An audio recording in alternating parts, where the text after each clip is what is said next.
Right, folks, I think we'll get started. So welcome and thank you for joining us as we continue our journey to cover the 5 steps of evidence-based practice. So today we're going to cover step 3, which is appraising the evidence to answer your question. So I'm Dr. Alex Stevens, the Director of Research at Northern New South Wales Local Health District, and I belong to one of the member organisations of the Rural Research Collaborative Learning Network. Once again, joined by Dr. Zoe Michaleff, Northern New South Wales LHG's Research Operations Manager, and Zoe will once again guide us through today's session. So to officially get us started, we acknowledge the traditional custodians of the lands and waters where we work and live, acknowledge the traditional custodians' living culture, their connection to country and their contribution to the life of this region. We pay our respects to the ancestors and elders of the region and to all Aboriginal people past, present and future, and any Aboriginal people that may be joining us today. So welcome. So last week we had Dr. Zoe and Dr. Kate guide us through session 2, providing an overview of how to acquire the evidence to answer your clinical questions. And this included determining the best study design to answer your question, how and where to find the evidence. This was undertaken using a handy framework, the ABCD framework, and also a little bit about the support you may be able to obtain through library services in your respective organisations. So last week we also heard that there are several study designs that can be used to answer the different types of clinical questions. And a central premise of evidence-based practice is that we want to integrate the best research evidence, so the most robust, trustworthy, believable, or least biased evidence into our decision making, and therefore target our search for evidence to the highest levels of evidence, as we can see here in the evidence pyramid. Now, matching the study design to the question is a crucial element of this. So we also learned how to identify key search terms, and Kate provided us with a demonstration on how to search several databases, including Cochrane, PubMed, and SIAP. So from last week, once we have a well-defined and answerable clinical question, and 2, you have the highest level of evidence to answer your clinical question, we can use a handy framework, and we introduced this framework last week, the ABCD framework, to guide acquiring the evidence. So this framework creates a structured approach to acquiring the evidence, and we have A here, which stands for consists of assess topic, scope, and goals. B stands for brainstorming keywords, C, choosing your database, and D, documenting your approach. This week we're on to step 3, which is appraise, and we're taking a closer look at how we appraise the research articles to assess its believability and its usefulness. So by way of reminder, a handy workbook has been developed, and this is a resource for you to keep, take notes, has some group activities and also some templates. A little bit of housekeeping. So the session has been recorded for viewing at a later date. If you don't want to appear in the recording, simply turn off your cameras. And we've also muted your microphones, given the large audience. But if you do have any questions, please feel free to ask them using the chat function. And then if we do have time towards the end of the seminar, we'll open up, we'll unmute your microphones in an attempt to field some live questions. So without further ado, I'm going to hand over to Dr. Zoe, who's going to guide us through step 3. Thank you, Zoe.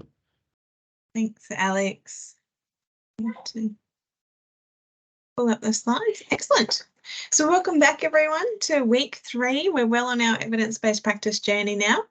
And so just reflecting what we've done so far. So week 1, we started to get this introduction to how to ask a well-defined and answerable clinical question. We were able to formulate that using the PICO framework. And if you recall, we were introduced to this idea of this conversation around the effectiveness of parachutes with a colleague. And so we're taking this question all the way through.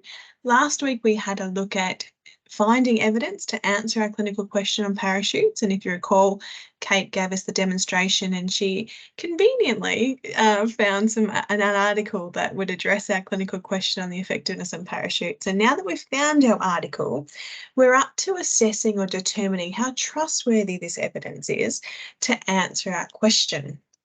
And so this week we're looking at how learning the skills to appraise and determine that trustworthiness of the evidence. And so before we begin, this session does come with a disclaimer in the fact that the preceding weeks we've been talking about how to introduce or consider changes in practice.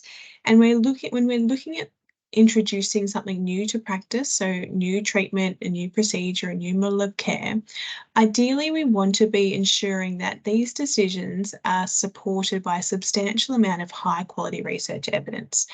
And to support these types of practice changes, we really need to be targeting our search for quantitative research evidence. So this is coming specifically from the highest, as high up that evidence pyramid as possible. So systematic reviews of randomized controlled trials or randomized controlled trials themselves.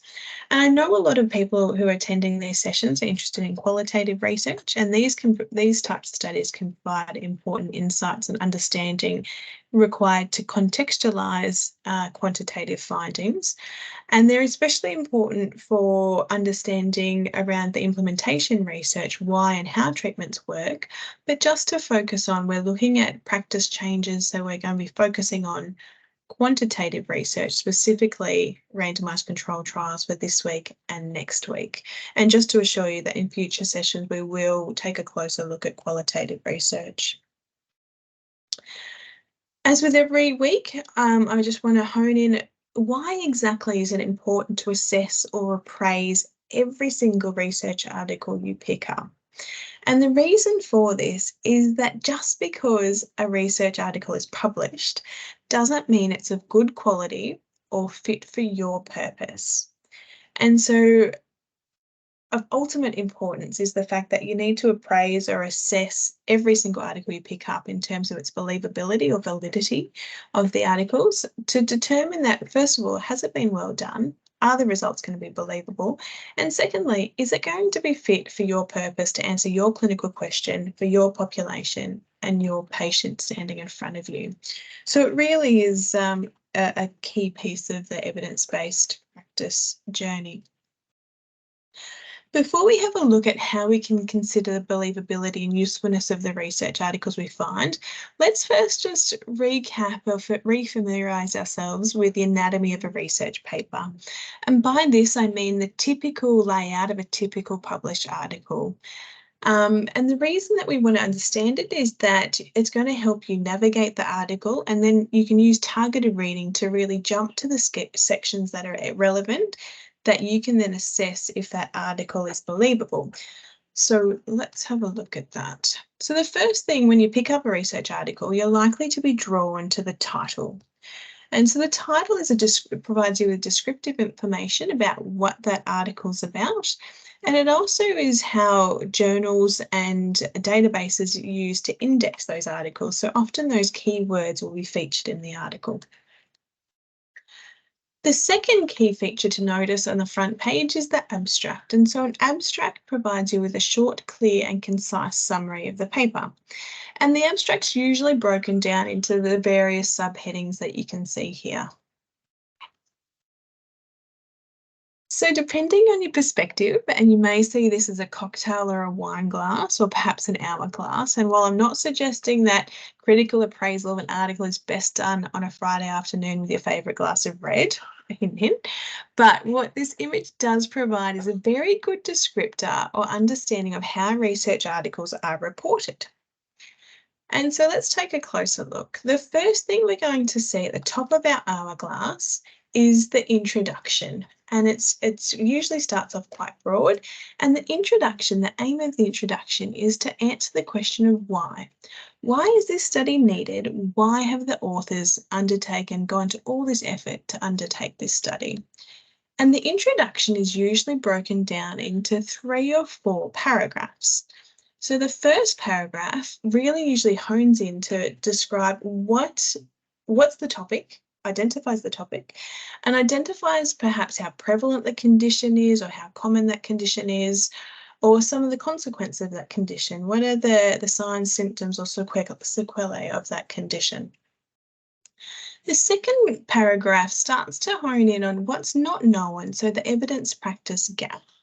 What don't we know about this condition, or what don't we know about the effectiveness of treatments? The third paragraph starts to focus even more at looking at how and why the author should fill that gap. And the end of the introduction usually finishes with the aim of the study and or the hypothesis. And so the introduction is shaped like a V.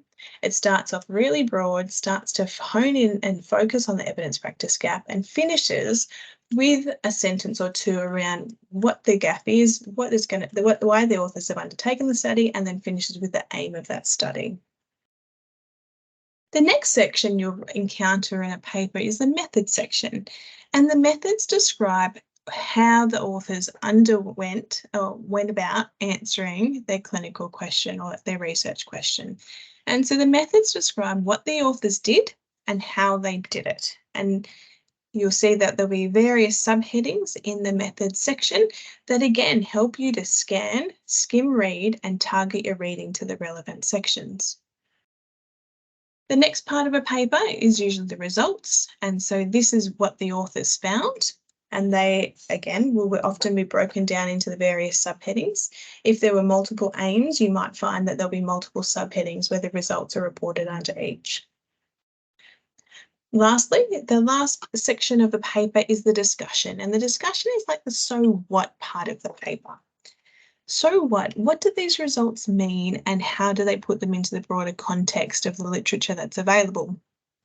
So overall, the discussion starts often with a summary of the key findings of the paper. There'll be a paragraph on the strengths or weaknesses of the study.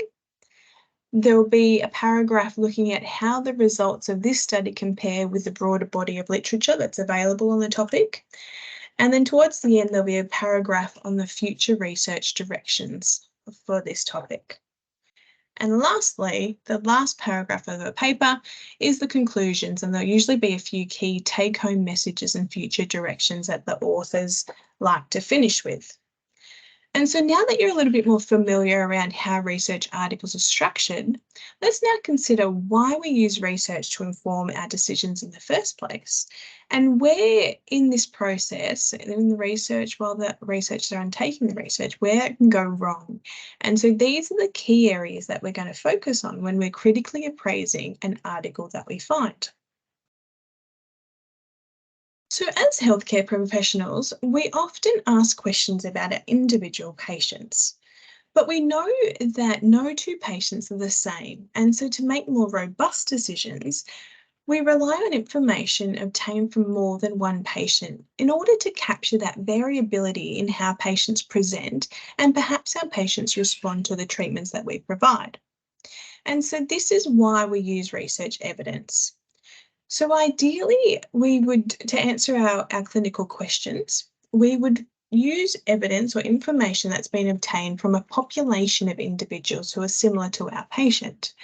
But this is now taking it to the next extreme in the fact that we cannot realistically collect information on every patient who has ever presented or looks similar to that patient that's sitting in front of us.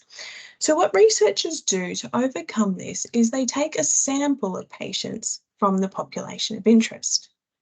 And ideally, this sample fits within the population. So the sample that the researchers take is representative of the broader population to whom we're eventually going to apply those results to.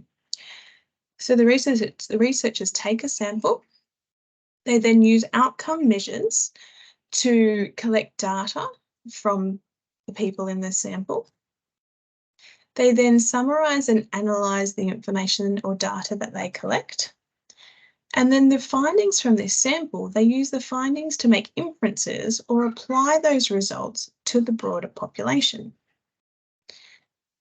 And so the two key areas that this process can go a little bit pear-shaped is, first of all, in the sampling of how the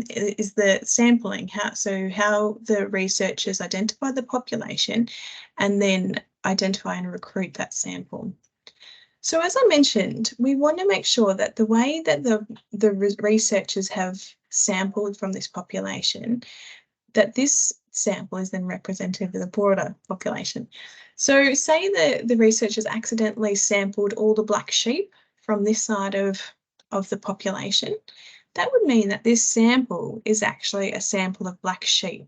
And so when the results would be then applied back to that population, the black sheep don't actually fit into that population. So the results from that sample are not going to apply to that broader population. The second place that the research process can go a little bit pear-shaped and result in results that are biased or not close to the truth is the methods that the outcome measures that the researchers use, and the methods or the way about the researchers go about collecting data from each of the people included in their sample. So critical appraisal is a process of systematically examining research to judge its believability or validity. And so this is the soundness or rigor of the study and the extent to which the results are true. And only if the results are believable or valid do we actually go on to then determine if the results and findings of that research are useful. And so are they useful to your patients in your setting? And there's two approaches to critical appraisal. There's a gold standard approach and a pragmatic approach. And so using a gold standard approach, it's often quite reproducible. You know what you're going to get. It might be the same if I undertake an assessment using a gold standard approach, or if you were to undertake the assessment using a gold standard approach. It is often a bit more time consuming to get that information. On the other side, if we're going to use a pragmatic approach, look, it's near enough. It's still assessing those key features of bias that are present, but it might just not look as pretty, but it is a bit quicker. And let's take a quick look at both of them in turn.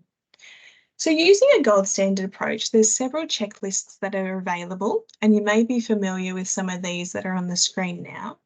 And the checklist that you choose depends on the type of study design that you're looking at, as well as your preferences. So you may be more familiar with one of these checklists and you keep going back for this checklist if it's a randomized controlled trial, say. And so using critical appraisal checklists, this can be a little bit time consuming, but it does provide you with the opportunity to learn about features that makes a study trustworthy or valid.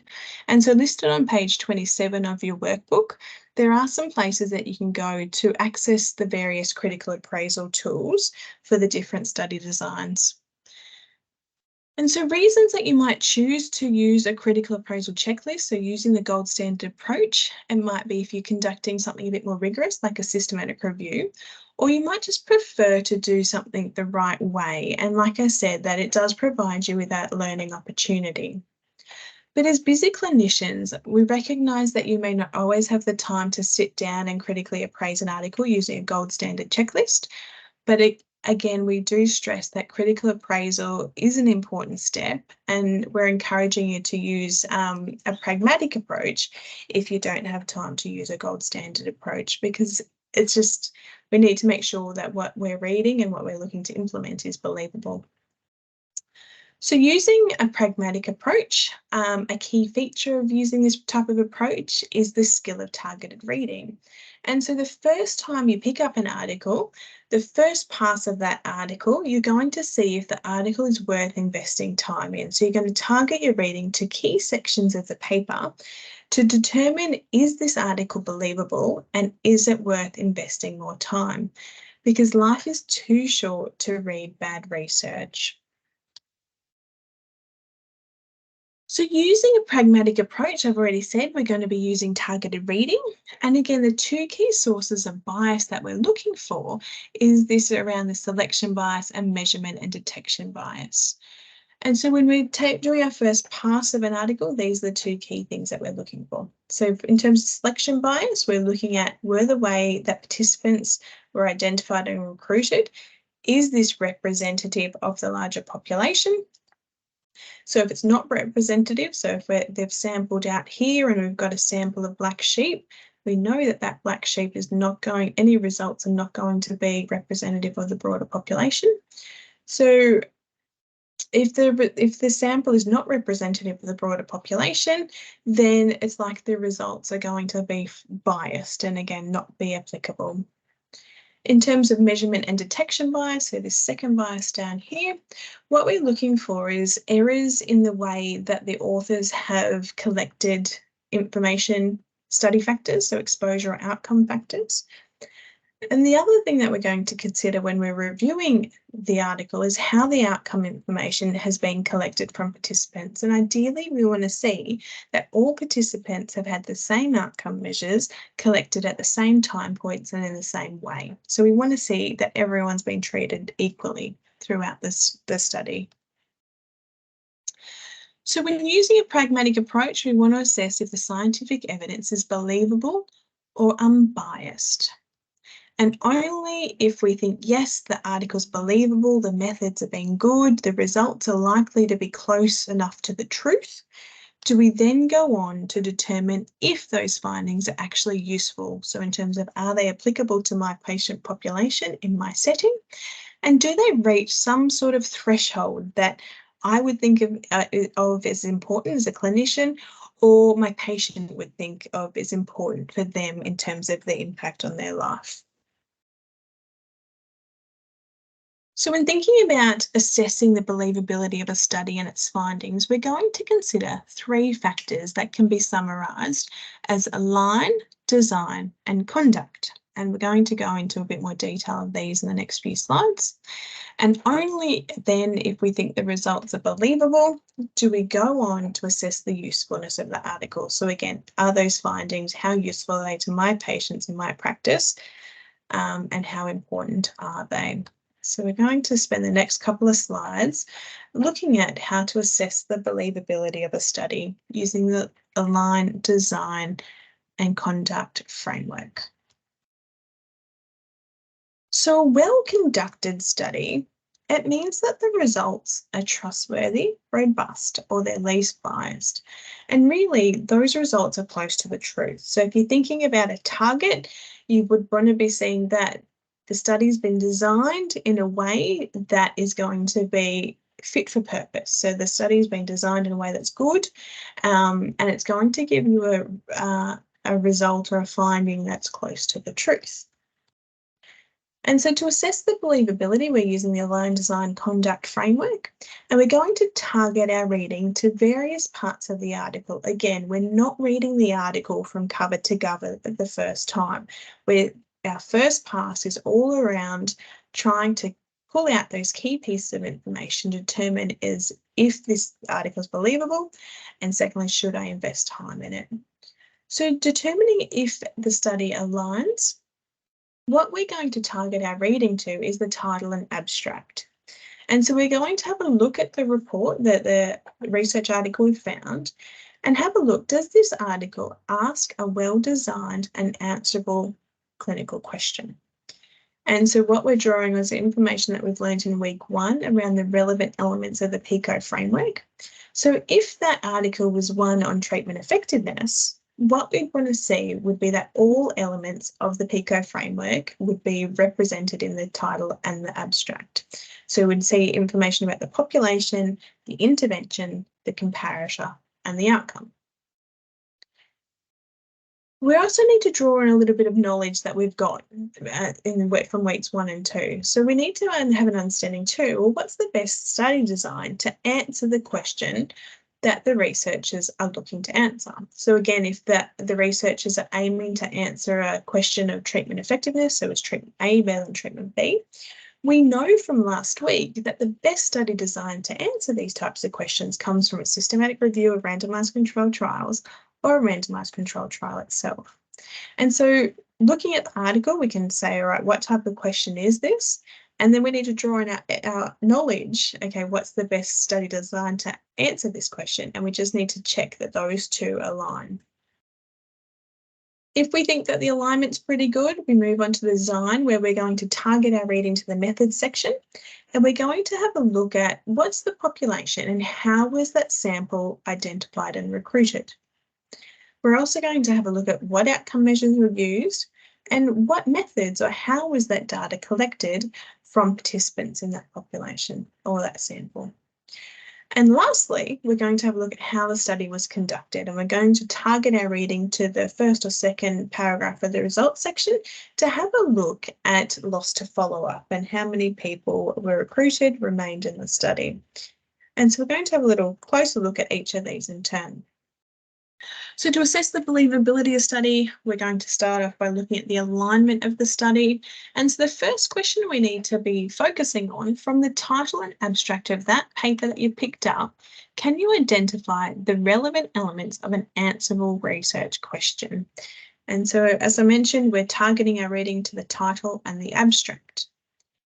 If we can't find the relevant elements of the PICO framework, so say it's just a sentence, there's no study design in there, we're not sure of who the population where the study was conducted in, or there's no information in the intervention from the title alone, we can move to the abstract to see if this information is contained in the abstract. But if between the title and the abstract, you're still not clear on the relevant elements of the PICO framework, they really haven't highlighted or defined that, it's really starting to raise some red flags about the quality of that article that you found. And dare I say, I'd be very cautious about reading further. So at this point in time, if you know that there's other literature out there, I'd be tempted to give that paper a flick and go and find something that's better reported. Because if the authors haven't been able to report these simple things well, you're really going to start to question how well the authors have actually conducted the rest of the study. If, however, from the title and abstract, you can find the relevant elements of the PICO framework, that's fantastic. And you progress to question 2 to assess the believability. And question 2 is around, did the authors use an appropriate study design to answer their research question? And so again, this is drawing on knowledge that you've now got from session 2 around understanding how the evidence pyramid works, and remembering that we're always trying to target the highest level of evidence as possible, so as high up that evidence hierarchy as we can. And if the question is one on treatment effectiveness, so is treatment A better than treatment B, we're targeting our search for systematic reviews of randomised controlled trials or randomised controlled trials themselves. So ideally, somewhere in the title or abstract, we want to see that the authors refer to study design as a randomised controlled trial. The next step in assessing the believability of the article is to consider how the study has been designed. And this is where we're honing in on those 2 key sources of bias that creep in. So the first one being around sampling. So is the study sample representative of the population? So we want to know the population, and we want to make sure that the study sample is representative of the broader population. So we're going to target our reading to the methods section, and there's likely going to be a subheading that says study population or setting, or it might just jump straight into this type of information. And I encourage you to review the population of interest and have a look at and consider how participants were identified and selected. Were the participants representative of all people with the condition? Or again, things like, were people selected on the chronicity of their condition or duration, or was it only for people with severe pain or minor pain? Was it only people who presented to ED? So all of these types of questions are just changing who that result will be applicable for. Was participation equitable? Ideally, everyone who meets the inclusion and exclusion criteria should have the opportunity to be selected in that sample. If you think that's okay, the authors have described the population well and how they've sampled, the next question is to ask is, were validated outcome measures used? And were the data collection methods the same for all participants? So again, we're going to target our reading to the methods section of the research article, and we're going to specifically focus on the outcome section. So what were the outcome measures? What were the outcomes that were selected, and how were they measured? And ideally, we're looking to make sure that the authors have selected validated outcome measures. And so to determine if it's validated, the authors will usually say validated outcome measures were used. Or the other option is to have a look at the references that they cite.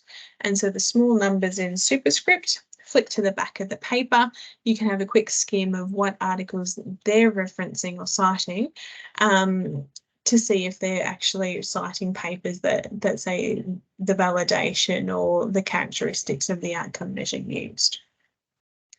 If the authors have mentioned the outcome measures they're using and that these are validated, that's great. The next thing to consider is how was the data actually collected? So what was the methods that the authors used? And this is where, again, we want to just make sure that the same methods were used for all the participants, so that some participants weren't followed up in one way and other participants were followed up another way, or half the group were followed up more often, the other group were only followed up once. We want to make sure that all participants were followed up at all the same time points using the same methods. If that's the case, then we're pretty happy that the design is going to be free from bias. The last step in understanding or assessing the believability is just to have a little look at loss to follow-up. And so what we're honing in here is we want to see that all participants who entered the study were followed up in the end.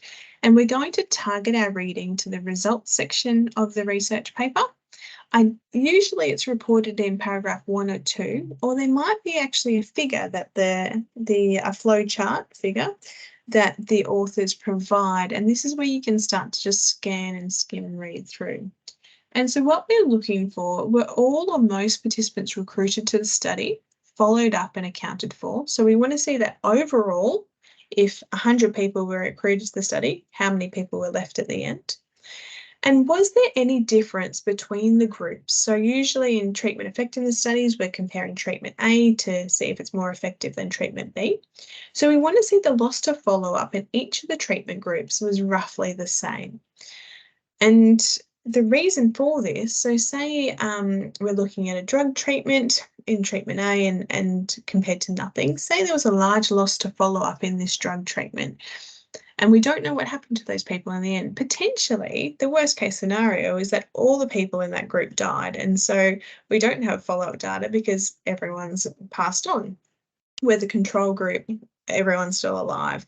So we want to know the difference in terms of the overall proportion of loss to follow-up, but also the reasons, if possible, of why people were lost to follow-up.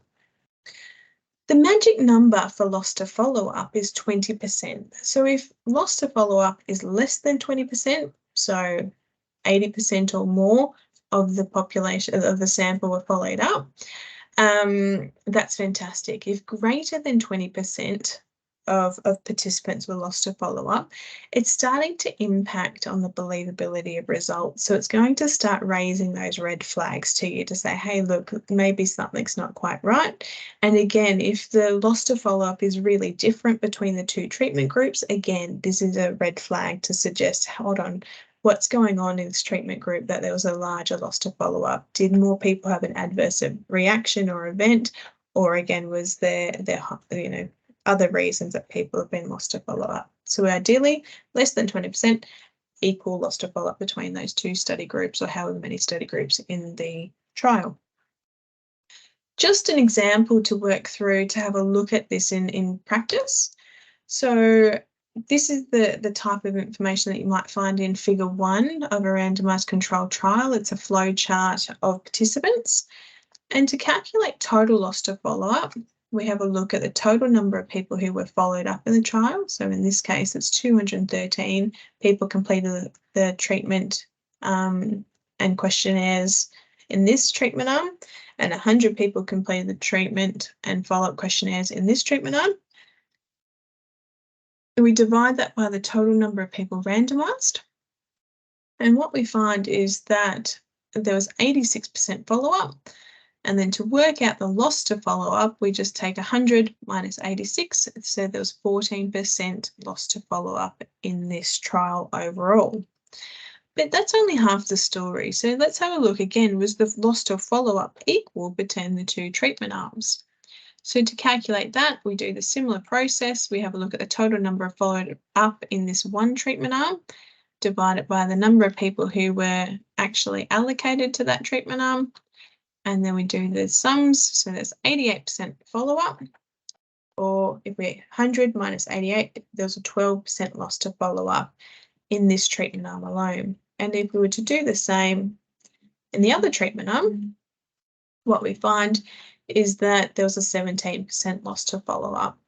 So thinking through that our magic number was 20, all three of these loss to follow-ups is less than 20. So for this study, I wouldn't be concerned that loss to follow-up, the study was well conducted and that loss to follow-up is a major concern.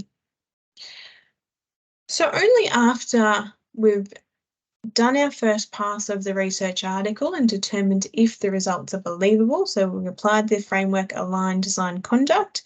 If we think the results are believable and there's not too many concerns taking this approach, only then do we go on to assess the usefulness of the results to your patients and your practice. So we're looking at the applicability of findings as well as the importance of those findings in terms of reaching some sort of clinical importance for yourself or your patients. So let's take a closer look at what usefulness means. So in terms of applicability, the first question we're going to ask is, are those results actually applicable to your patient in your setting? So does the PICO that the research article includes, that the researchers asked, does that actually align with your PICO question that you started the search for however long ago? So are the population, is the intervention, are the outcomes, are they similar and do they align with what the researchers have done? So say you were interested in the effectiveness of a treatment that's to be delivered in children, and you find in a research article, but it's been delivered in adults. That alignment's probably not going to be quite right. You probably can't translate the findings of that research article to children because of the differences in those populations. So ideally, you want to make sure that the PICO article asked by the researchers matches the PICO that you actually started your search for in the first place. And secondly, is the setting or context similar enough that you can apply the results from that research article to your setting? And so often research is conducted overseas, and so say it's conducted in the UK or Canada, we often think that those settings are similar enough to be translated into the Australian context. If the research was conducted elsewhere, so say maybe India or America, there might be lots of different factors that would then change how you interpret those findings and whether or not you can translate those findings to the Australian context. So just thinking through some factors like that. The second factor to consider in terms of the usefulness of the results is how important were those results that the article found. And we're going to take a little bit of a closer look next week at how to interpret the findings of a research article. But for what we're looking at here in terms of assessing the usefulness, we're looking at were the results clinically important. And so to do that, what we're really considering is, were those results important to you and your patient? So did they reach some sort of threshold based on your clinical experience that they would result in meaningful changes to you, either you or your patient? And what patients are often quite interested in terms of when they're deciding whether or not to pursue a treatment, what are the benefits and the harms of that treatment? And so based on the benefit and harm sort of description and characteristics of the new test or new treatment, patients may or may not accept a treatment. So again, thinking through the size of the treatment effect, but also what the benefits and harms are in terms of the acceptability of that treatment. We're going to have a go at putting this into practice now. And in the chat, we've popped a link to the article in case you don't have access to the workbook. Oh, Alex, I might get you to pop that in if you've got it. I'm losing my screens. We're going to go through the article and have a go. Oh, there it is. Now that played musical instrument. The article is in the chat if you'd like to have a look and flick along with us. Otherwise, it's also in your workbooks on after page 53. And so we're going to apply this aligned design conduct framework to have a look at the believability of the article that we found last week in our database search. So let's go from the beginning. So using the Yeah article, from the title and abstract of the paper, can you identify the elements of an answerable and well-defined research question? And so thinking through our early conversations, last week we identified that this question is treatment effectiveness. And so ideally we want to be finding all 4 elements of the PICO framework. So the population, the intervention, the comparator, and the outcome. And ideally we would want to see that they've acknowledged that one of the best study designs to answer this type of question is a randomized controlled trial or a systematic review of randomized controlled trials. And so can you identify the elements of the answerable research question? So population, from the title alone, can you identify the population? You can. So it's people jumping from an aircraft. Can we identify the intervention? We can. They've identified that the parachute's the intervention. Is there any mention of the comparator? Not to my understanding, there isn't, but they have talked about the outcomes, so preventing death and major trauma. And again, they've also identified that this study is a randomized controlled trial, so they've identified the appropriate study design. So straight away, reading 20 words or so in the title, the article's on track to be, it's off to a good start in terms of our first sweep of believability assessments. It's identified the population, the intervention, and the outcome. So 3 of the 4 elements that we're after. We can then move to the abstract to have a look at, all right, can we add any or enhance our understanding of the PICO, and can we identify if the comparator is mentioned? So what we're going to do with the abstract, we're now going to scan the abstract to see again if we can identify the relevant elements of the answer or research question. So very quickly we can scan, great, there's a subheading on participants. You can see that they were aircraft passengers aged over 18. These were the ones who were enrolled and screened and enrolled into the randomized controlled trial. Excellent. We've got more of an understanding of the population who the study was conducted in. The intervention, so the new test or new treatment that we're interested in, parachute, excellent. Comparator, great. Now there's more details that's been added to our understanding of this article from the abstract, so the comparator's been defined. And the outcome measures, composite death or major trauma. And they've gone on to actually provide you with information on the outcome measures used. So from a very quick pass from the title and the abstract alone, they've ticked, there's an alignment between the PICO framework and how the researchers have undertaken this study. And so question 2 is, did the authors use appropriate study design to answer their research question?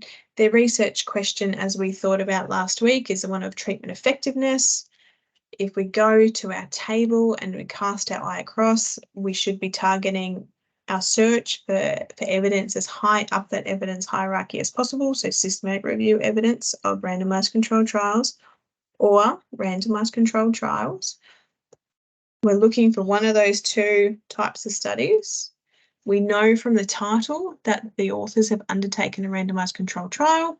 So excellent. The authors have aligned the study design they've undertaken with what we would expect to be providing us with the best evidence. We move on to the design. So now we're going to consider, is the study sample representative of the population to whom we'd eventually be applying those results to? So who were the participants of interest, and were they representative of all people? And was participation equitable? So as I mentioned, we're going to skim read, so flick through the paper. We're not reading the paper in its entirety. We're using skim reading and targeted reading to jump to the sections that are going to give us the answers we're after to assess believability. So we're targeting our reading to the methods section. We're going to jump to the section on study population. And what we can see here is, after really quickly screening, speed reading through, we can find participants were approached on trips that the investigators were scheduled to take. Typically, passengers were seated close to study investigators, typically not known acquaintances. And if we keep reading, the recruitment wasn't going so well, so they expanded their approach for participants to include screening members of the investigative team, friends and family. And so again, we're starting to think, were participants representative of all people who are in that population, and was participation equitable? Already in these little bits that are highlighted, I'm starting to see a few red flags creeping into this study. So were participants representative of all people of interest?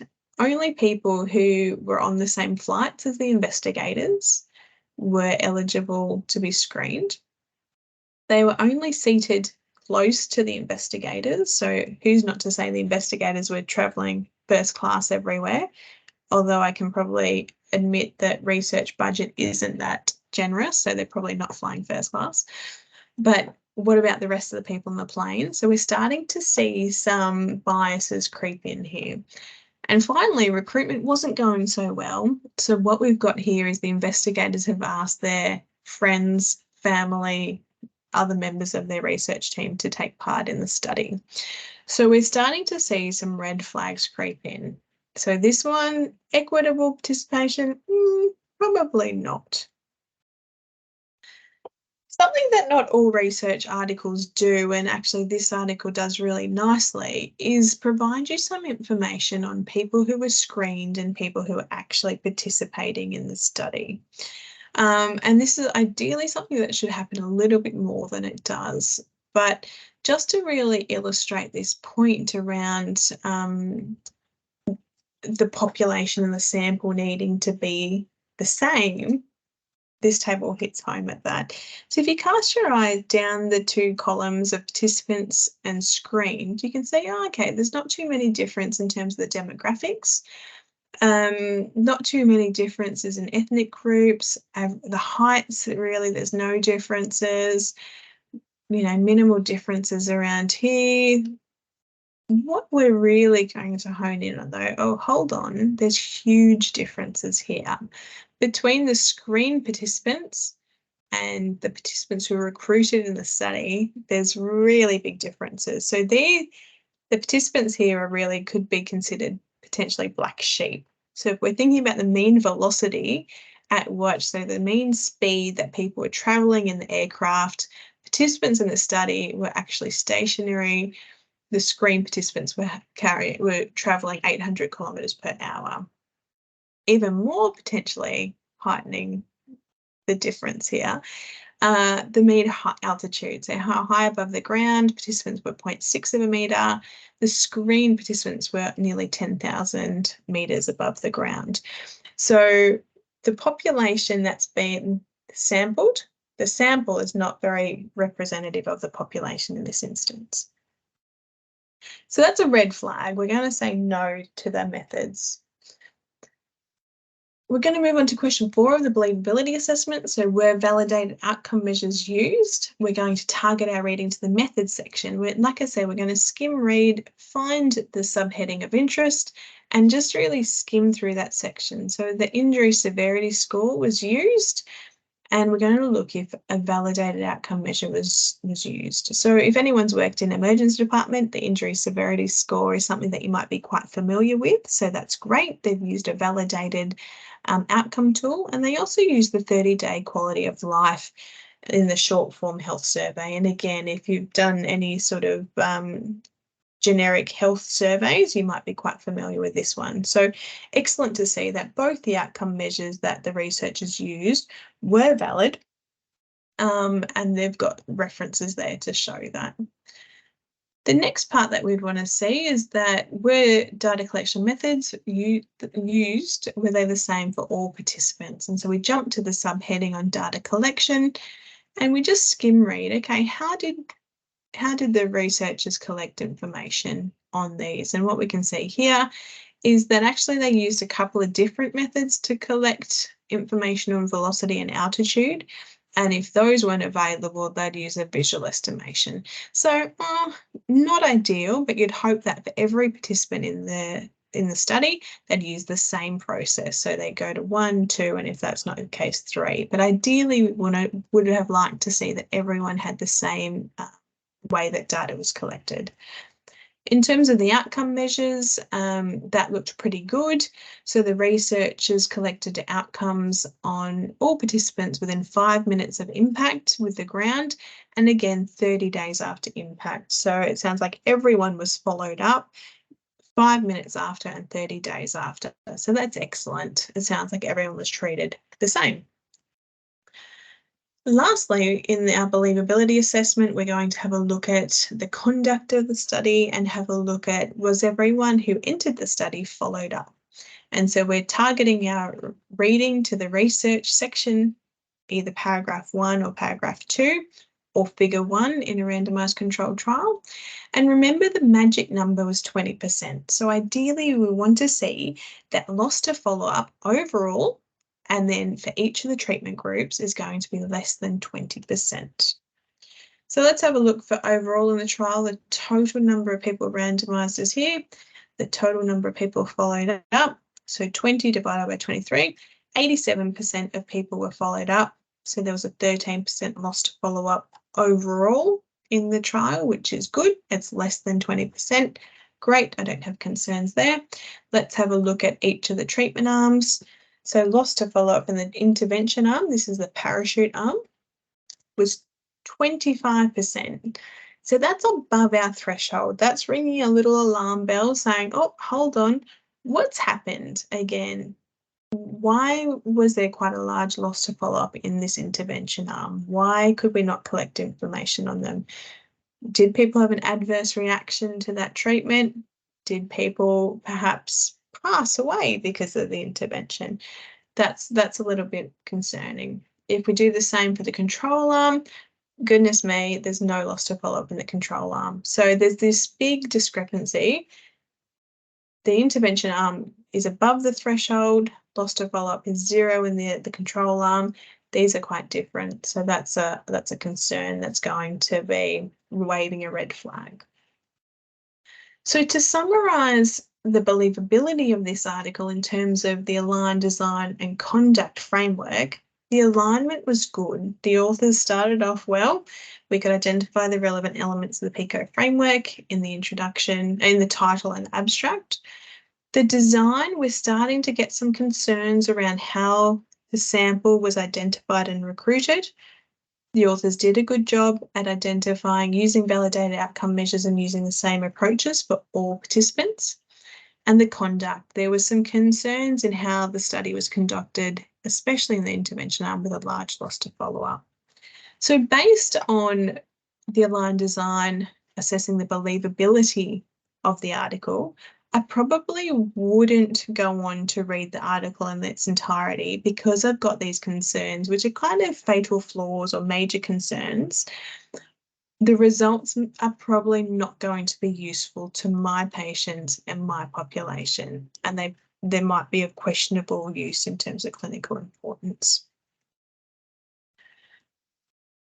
The Articles of the Year study actually highlight quite nicely that it's important that you read more than a cursory reading of the abstract. In order to interpret the results of a study well, you really need to do a complete read through and critical appraisal of the articles.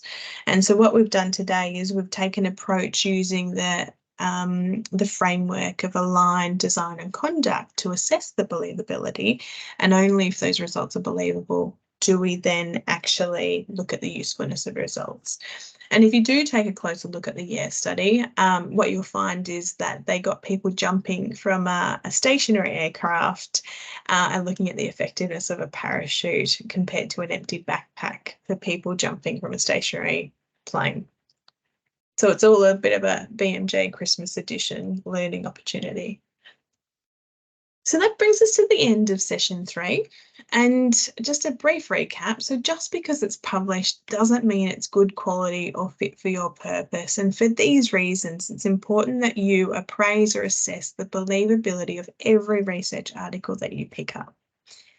We went through that we identified that there's two ways to critically appraise research. There's a gold standard approach using checklists that are on page 26, 27 of your workbook. But there's also this pragmatic approach that will mean that you can skim and go through quicker just to see if that article is actually believable. And then if it's believable, how useful are those results to your purpose? And using the pragmatic approach, we're assessing believability using the aligned design and conduct framework. And again, only if those results are believable do we go on to assess the usefulness and interpret the importance of those findings for both yourself or your patients. Congratulations and thanks for staying with us. We've made it through session 3 now. Only 2 sessions ago, so we're past halfway. Next week, when we come together, we're going to have a look at apply. So we're going to have a look at how to interpret the results of a research article, as well as its significance, both in terms of statistical significance, but also clinical importance. So we're going to come back to this idea of clinical importance next week. There's 2 sessions remaining. If you haven't already, please register or we'll contact you regardless and keep you updated with information. And the recording of this session will be available as with the other sessions. They'll be emailed to you to follow up with. Thanks so much. And I'll open the floor to any questions. Sounds good, Zoe. So I've unmuted everyone's microphones. If anyone wants to ask questions, please do so. So big thanks to Zoe for guiding us through the pragmatic approach to, I guess, critical appraisal. I think it's a really important skill to have now when you balance it with the amount of literature that we've got. And it's a skill that for some of you probably needs to be developed. For others, you might find this very intuitive, but it's a critical skill to have. So, are there any questions? Doesn't look like it. You've done a fantastic job, Zoe, in communicating all of that. So I'll draw the session to a close. Thank you very much for attending. Like Zoe said, hang around for the next 2 sessions. Next week is session 4, apply. And then the week following that, we'll finish it off and wrap it up with a session on assess. So thanks again for joining us today. And hopefully we'll see you guys next week. Bye-bye. Thanks, so bye. Thanks, guys.